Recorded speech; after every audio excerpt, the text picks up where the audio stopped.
This is Tavanya and Kenny, and today we'll be discussing the aquatic food production system. To begin our lesson, we must first know what a food production system is. In a food production system, supply is dependent on how many organisms are at each trophic level and the amount of energy at each level. In this diagram, you can see where energy is passed through each trophic level and also lost at each trophic level as well. The loss usually comes from respiration and waste production at each level. This follows the second law of thermodynamics, which states energy goes from one concentrated form into a dispersed form, usually heat. The availability of energy to do work decreases. We will now discuss aquatic food production systems.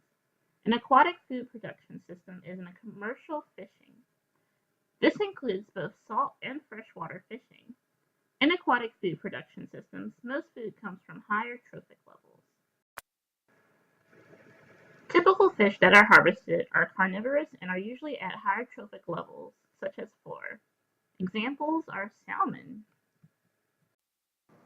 In this diagram, you can see the long path energy takes to get to a human.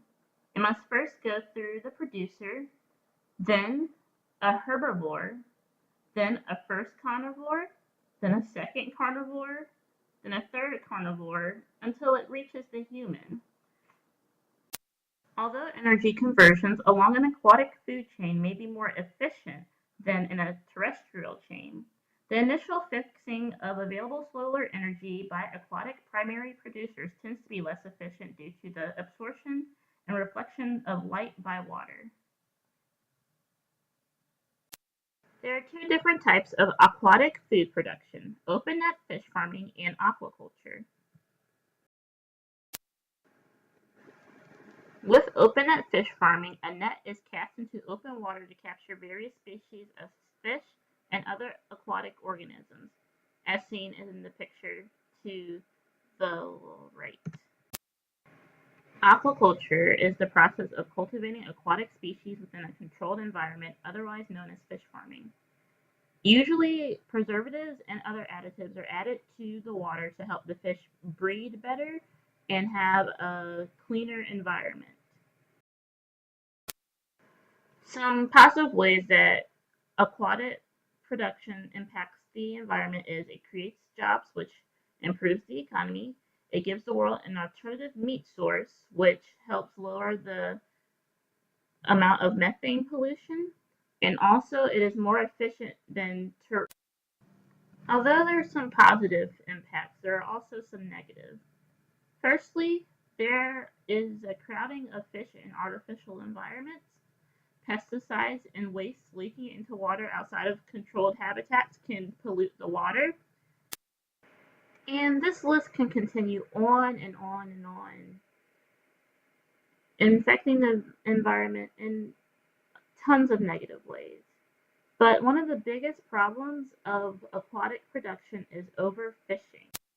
It is predicted that at the rate we are overfishing and at the rate we are growing in population, in the near future, we will not be able to have as much fish as we are used to. And this is because of overfishing.